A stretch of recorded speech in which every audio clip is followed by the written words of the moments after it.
Hello students, polynomials chapter में class 9th के हम लोग पहले क्लास में पहले वीडियो में definition of polynomial, degree of polynomial, types of polynomial, दूसरे वीडियो में value of polynomial and zeros of polynomial पढ़ चुके हैं। जीरोस ऑफ पोलिनोमियल को फिर से हम एक बार रिपीट करना चाहेंगे। उससे पहले यह कहेंगे कि जिन स्टूडेंट्स ने अभी तक पोलिनोमियल का पहला और दूसरा वीडियो नहीं देखा है, पहले और दूसरे वीडियो को जाके देखेंगे, उसके बाद यह पूरी तरह से क्लास समझ में आएगा। हम लोग बात करेंगे इसमें सबसे पहले पोलिनोमियल के जीरो को फाइंड करने के मेथड के बारे में। लेकिन उसके पहले एक बार फिर से हम रिपीट करना चाहेंगे कि पोलिनोमियल का जीरो होता क्या है। हमने कहा था कि मान लिए एग्जाम्पल से समझते हैं। इसका डिफिनीशन हम लोगों ने पोलिनोमियल फॉर 9th पार्ट 2 में पढ़ा था। यहाँ पे एक एग्जाम्पल से समझते हैं। मान लेते हैं लेट कि एक दिया हुआ है px इक्वल टू, यहां दिया हुआ है x square minus 8x plus 15। यह एक पोलिनोमियल है। अगर हम निकालते हैं, इसमें क्या निकालने जाते हैं, p1 निकालते हैं। पहले सबसे पहले हम टाइप्स ऑफ पोलिनोमियल से यह जानेंगे कि यह कौन सा पोलिनोमियल है। तो इसमें टोटल टर्म कितने हैं, 3, 1 2 3। टोटल कितने टर्म है, 3। अब 3 टर्म है तो इसको ट्राइनोमियल बोलते हैं। और इसमें वेरिएबल क्या है, x। तो x के ऊपर हाईएस्ट पावर, x के ऊपर सबसे ज्यादा पावर क्या है, 2 है, तो इसलिए इसको क्वाड्रेटिक बोलेंगे। तो इसका नाम क्या हो जाएगा, तो इसका नाम हो जाएगा क्वाड्रेटिक ट्राइनोमियल।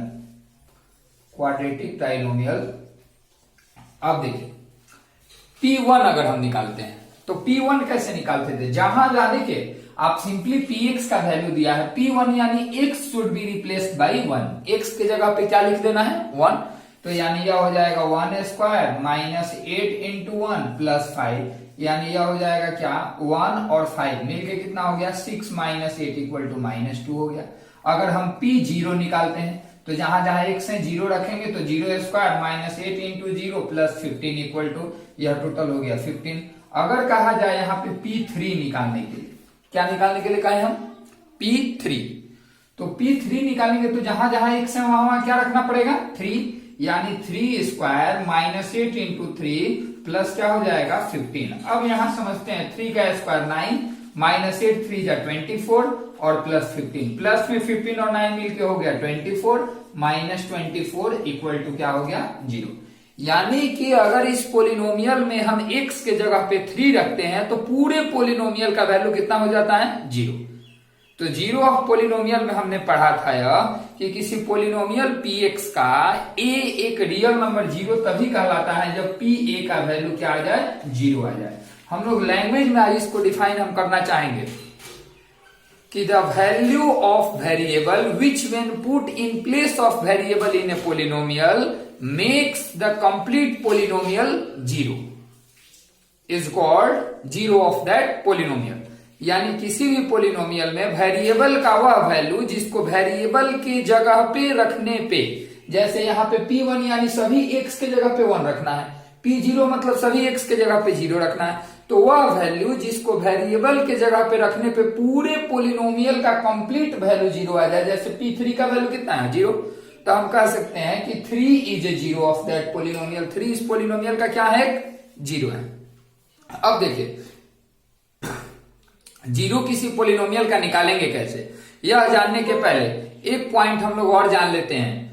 एक क्वेश्चन आया था डाउट के रूप में कि यह एक पोलिनोमियल दिया हुआ था इस तरह से माइनस 8x प्लस 15 और प्लस x स्क्वायर, और बोल रहा है कि इसको स्टैंडर्ड फॉर्म में लिखिए। स्टैंडर्ड फॉर्म क्या होता है यह समझ लेते हैं, फिर हम लोग जीरो निकालने जाएंगे। तो जीरो निकालने के लिए क्या करते हैं कि सबसे पहले, स्टैंडर्ड फॉर्म में लिखने के लिए कि सबसे पहले इसके पावर को डिसेंडिंग ऑर्डर में सजाते हैं। डिसेंडिंग मतलब जिसका पावर सबसे ज्यादा है, इसमें सबसे ज्यादा वेरिएबल पे पावर किसका है, x का, तो इसको सबसे पहले लिखेंगे x स्क्वायर। इसके बाद क्या है 8x, तो माइनस 8x लिखेंगे, और सबसे लास्ट में बिना x वाला यानी कांस्टेंट लिखेंगे। तो यह इस पोलिनोमियल का क्या हो गया, स्टैंडर्ड फॉर्म हो गया। अब हम लोग बात करेंगे क्या कि किसी पोलिनोमियल का जीरो निकालते कैसे हैं, है ना। तो हम लोग पीछे चलेंगे इसके लिए, पोलिनोमियल का जीरो निकालने के लिए।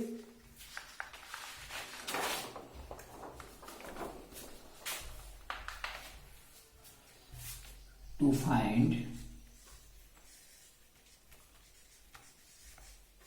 Zero of a linear polynomial. देखिए, लीनियर पोलिनोमियल का जीरो निकालना हम सीख रहे हैं, क्यों? क्योंकि क्वाड्रेटिक और क्यूबिक पोलिनोमियल का जीरो निकालना हमें क्लास 10th में सीखना है। क्लास 9th में केवल और केवल लीनियर पोलिनोमियल का ही जीरो निकालना है। किसका जीरो निकालना है? लीनियर पोलिनोमियल का। इसको हम लोग एग्जाम्पल से समझेंगे। एग्जाम्पल समझ में आ गया तो आप आसानी से जीरो निकाल सकते हैं। यहां पे एक क्वेश्चन लिख देते हैं, question find the zeros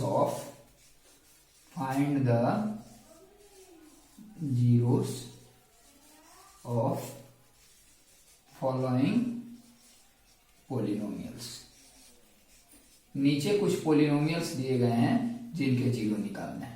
polynomials 3 question इसमें लिख देते हैं। First, P X equal to 2x plus 3। जरूरी नहीं है कि इस तरह से दिया रहेगा पी एक्स, इसी तरह 2x प्लस 3 भी दिया रह सकता है।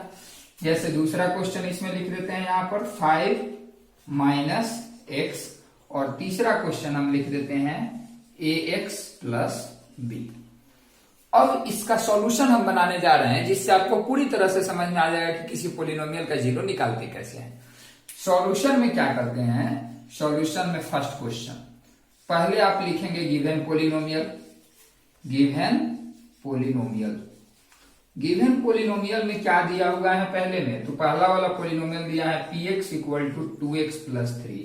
अब यहाँ एक क्वेश्चन में लैंग्वेज लिख रहे हैं, बाकी क्वेश्चन डायरेक्टली हम लोग सॉल्व करेंगे। आप इसको देखेंगे, to find zero of P X, to find zeros of P X, यानी पी एक्स का जीरो निकालने का तरीका यह है। पी एक्स का जीरो निकालने का तरीका यह है कि पी एक्स को जीरो के इक्वल लिख देंगे। किसको जीरो के इक्वल लिखेंगे? पी एक्स को। मतलब एक्स का वह वैल्यू निकालना है जिसे एक्स के जगह पे रखने पे पूरे पी एक्स का वैल्यू कितना हो जाए? जीरो हो जाए। तो पी एक्स को किसके इक्वल लिखे हम? जीरो के इक्वल लिखे। अब जब हमने पी एक्स को जीरो के इक्वल लिखा, पी एक्स मतलब कि 2x प्लस 3 को हम लिख दिए जीरो के इक्वल, तो यहां से x का वैल्यू हमको निकालना है। Linear equation in one variable हम 6 और 7 और 8 क्लास में भी पढ़ते आए हैं कि यहां से कैसे वैल्यू निकालेंगे कि x का वैल्यू निकालना है तो x को क्या करेंगे? अकेले करेंगे। तो x को अकेले करेंगे तो 2x का वैल्यू जो प्लस 3 है, जीरो में से माइनस होगा तो -3, और x का वैल्यू हो जाएगा -3/2। यानी कि यही इस पोलिनोमियल का x इक्वल टू -3/2 जो होगा वह क्या होगा? एक जीरो होगा। यानी कि इस पोलिनोमियल पहले का आंसर क्या हो जाएगा? जीरो, -3/2। उसी तरह से अब लैंग्वेज नहीं लिख रहे हैं, बना रहे हैं केवल। दूसरे में भी पहले आप लिखेंगे गिवन पोलिनोमियल, इसका नाम, जैसे इसका नाम px दिया था, इसका नाम px नहीं दिया, तो आप अपने मन से भी लिख सकते हैं px इक्वल टू क्या दिया है? px equal to 5 minus X. तो जीरो निकालने के लिए इसी तरह to find zero of px को जीरो के इक्वल लिखेंगे तो 5 माइनस एक्स इक्वल टू 0। तो देयरफॉर x का वैल्यू कितना हो जाएगा? 5 हो जाएगा। यानी कि दूसरे वाले का जीरो क्या होगा? 5 होगा।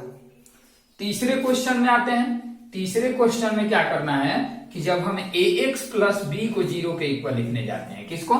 ax प्लस b को, तो इसी तरह बनेगा, बस इसमें 2 और 3 है, यहाँ पे a और b है। a और b कांस्टेंट के जैसे ही।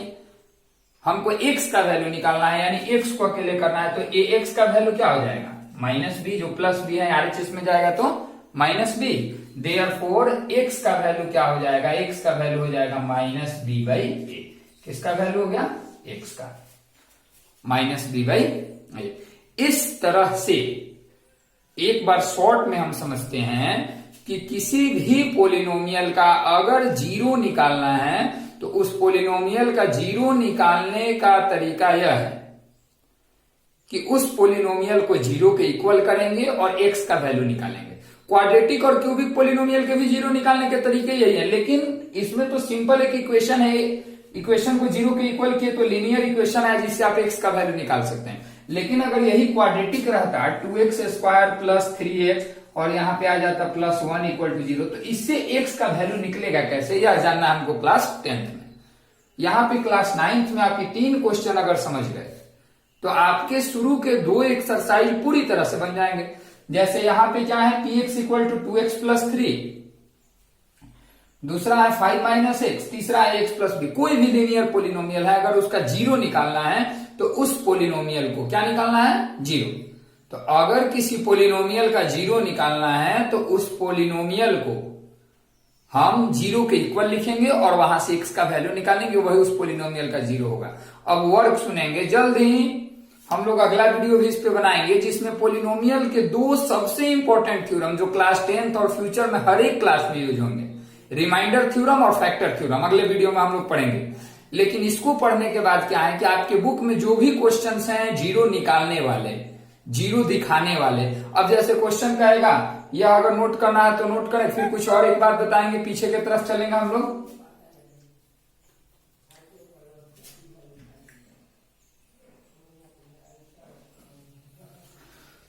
देखिए जैसे जो पीछे हम लोग पढ़े थे इसी में क्वेश्चन आ सकता है, कैसे कि so that 3 is a zero of polynomial x² - 8x + 15। हमको दिखाना है कि 3 जो है इस पोलिनोमियल का क्या है, जीरो है। पिछले क्लास में भी यह बात किए थे। या चेक करने के लिए भी कह सकता है, check whether 3 is a zero of px। Check करना है तो हो सकता है कि वह जीरो हो और हो सकता है कि वह जीरो ना हो। लेकिन अगर शो करने के लिए कह दिया तो यह निश्चित है कि जो दिया हुआ वैल्यू है, जैसे अगर show that 3 is a zero of polynomial x² - 8x + 15, तो यह हमको समझ लेना है कि जीरो दिखाना है, मतलब आएगा, कैलकुलेशन हमारा सही होना चाहिए।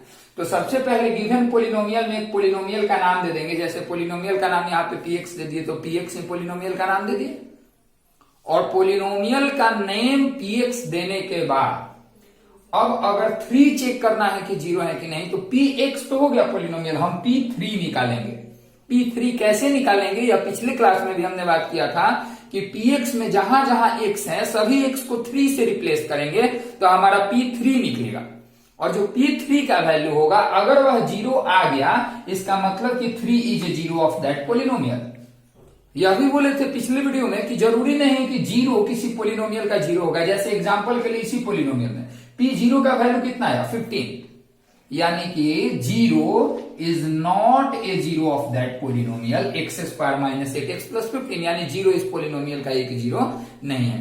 तो आप जीरो दिखाने के लिए, जीरो चेक करने के लिए, किसी पोलिनोमियल का वैल्यू निकालने के लिए, डिग्री निकालने के लिए, पोलिनोमियल पहचानने के लिए, किसी टर्म का कोएफिशिएंट निकालने के लिए इतना सारा चीज रिवाइज करेंगे। और पीछे से जो आप पीछे के क्लासेस में पढ़े हैं कि एलजेब्रा का डिवीजन कैसे होता है, उसको एक बार रिवाइज कर लेंगे, क्योंकि अगले क्लास में जब हम लोग रिमाइंडर थ्योरम और फैक्टर थ्योरम पढ़ेंगे तो एलजेब्रा के डिवीजन से ही स्टार्ट करेंगे। तो अगर आप एक बार रिवाइज किए रहेंगे तो हम बताएंगे, हालांकि वहां पे भी एलजेब्रा का डिवीजन, लेकिन वह आपको ज्यादा बेहतर समझ में आएगा।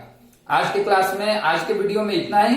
इसको आप पूरी तरह से देख के, समझ के, उसके बाद यह 2 एक्सरसाइज बनाएंगे, तभी आपके लिए फैक्टर थ्योरम और रिमाइंडर थ्योरम समझना आसान होगा।